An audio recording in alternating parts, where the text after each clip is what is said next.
இப்ப என்ன, நான் உன் கால்ல விழுந்து மன்னிப்பு கேட்கணும், அவ்வளவுதானே? அதேதான். இந்து, நீ எதுக்கு இவங்க கால்ல விழுந்து மன்னிப்பு கேட்கணும்? வாங்க, இது ஒரு நாள் ஸ்டேஷன்ல போய் பேசிக்கலாம். இல்ல, இந்த பிரச்சனைய இதுக்கு மேல வளர்க்க வேண்டாம். நான் கேக்குற ஒரு மன்னிப்பால இந்த பிரச்சனை எல்லாம் முடியும்னா நான் மன்னிப்பு கேக்குறேன். நீங்க யாரும் தலையிடாதீங்க. நீ போ.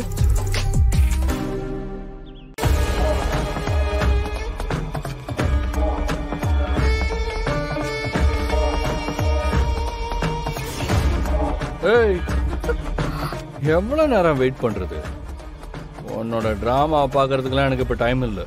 நீ என் லைன்ல கிராஸ் பண்ணாம இருந்திருந்தா இந்த பிரச்சனை எல்லாம் வந்திருக்குமா? நான் பாட்டுக்கு வந்து வசூல் பண்ணிட்டு போயிட்டே இருந்திருப்பேன்.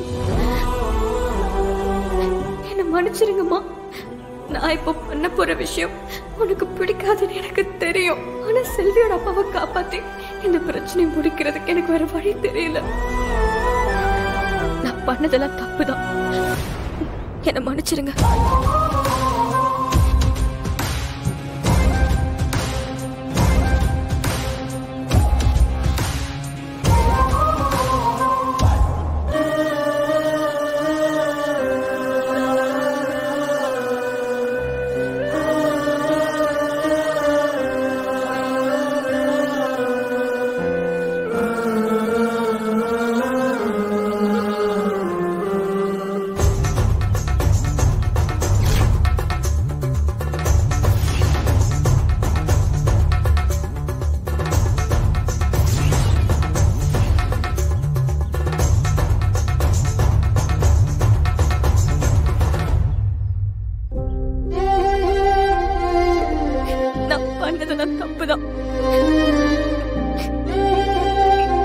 என்ன மன்னிச்சிருங்க.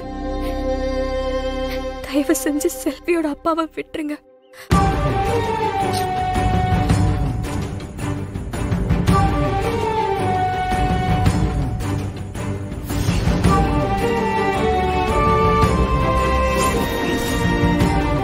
இதே ஒரு ஆம்பளையா இருந்திருந்தான்னா நடக்கிறதே வேற. இனிமே தேவையில்லாம வண்டி எடுத்துட்டு என் ரூட்ல வந்துடாத.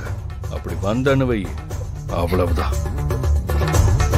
நீ ஒரு பொண்ணுங்கிறதால உன்னை மன்னிச்சு விடுற, புரியுதா?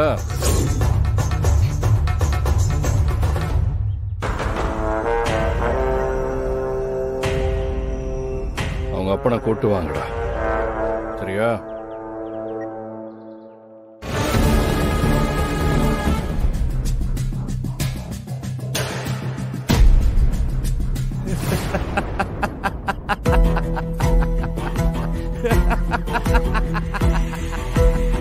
வாடா வா, சபாஷ்டா. இப்பதான் என் தம்பி நிரூபிச்சிட்ட.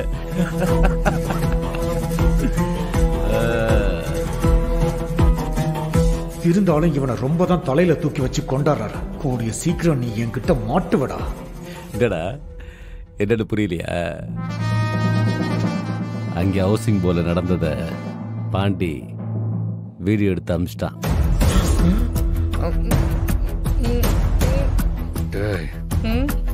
எதுக்குடா அதெல்லாம்? மாப்பிள்ள, அவங்க உன்னை எவ்வளவு அசிங்கப்படுத்தினாங்க. அவங்கள எப்படி சும்மா வர்றது?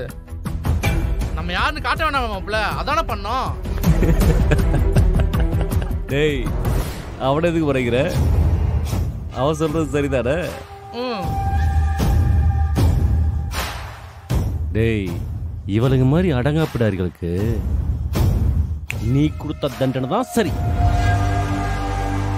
அந்த வீடியோவை பார்க்கும்போது எவ்வளவு சந்தோஷமா இருந்தது தெரியுமா?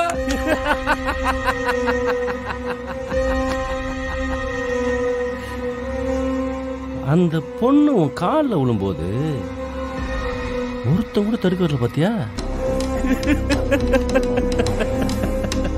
அவன் நமக்கு எதுக்கு வம்படு ஒதுங்கிட்டான் பாரு. அந்த பயம் இருக்கணும்டா. அந்த பயம்தான் நம்ம தொழிலுக்கு பலம். அந்த பயத்தை நம்ம அப்பப்ப காட்டிட்டே இருக்கோம்டா. ஏன் சொல்லு? அப்பத்தான் நாம தொழில் பண்ண முடியும்.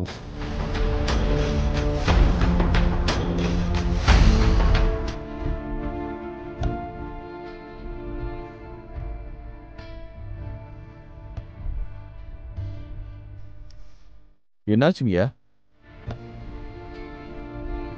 இல்லை, கர்ணாவை நினச்சா தான். கருணாக்கு என்ன? வர வர அவனுக்கு கோபமும் மோட்டுத்தனமும் எல்லாம் மீறி போயிட்டுருக்கு.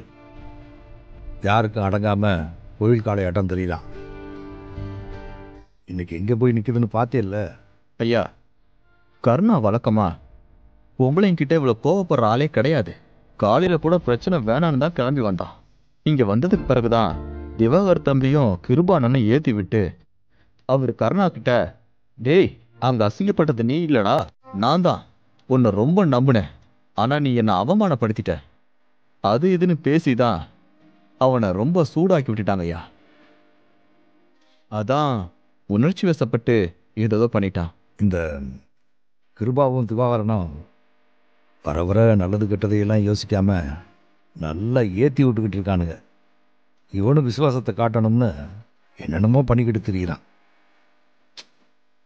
போகிற போக்க பார்த்தா அவனோட வாழ்க்கை ரொம்ப சிக்கலாக போயிடும் போல இருக்கு. நீ வேற இப்போ போலீஸ் விசாரிக்கிறாங்கன்னு சொல்லிக்கிட்டு இருக்க. இதுவே கேஸ் ஆகி நாளைக்கு ஸ்டேஷன் வாசலில் போய் அவன் மிதிச்சிட்டான்னா அவனோட வாழ்க்கை அப்புறம் என்ன ஆகுறது? ஐயா, உங்க கவலை எனக்கு புரியுதுங்கய்யா. நீங்களாம் இருக்கும்போது அப்படி நடக்க விட்டுருவீங்களா? வயசு புள்ள எல்லா ரத்தம் இப்ப அப்படிதான் இருப்பான். போக போக எல்லாம் சரியாயிருங்கய்யா. இல்லை இல்லை கணேஷா, எனக்கு ஒன்றுன்னா முன்னாடி வந்து நிற்கிறவன் அவன் தான்.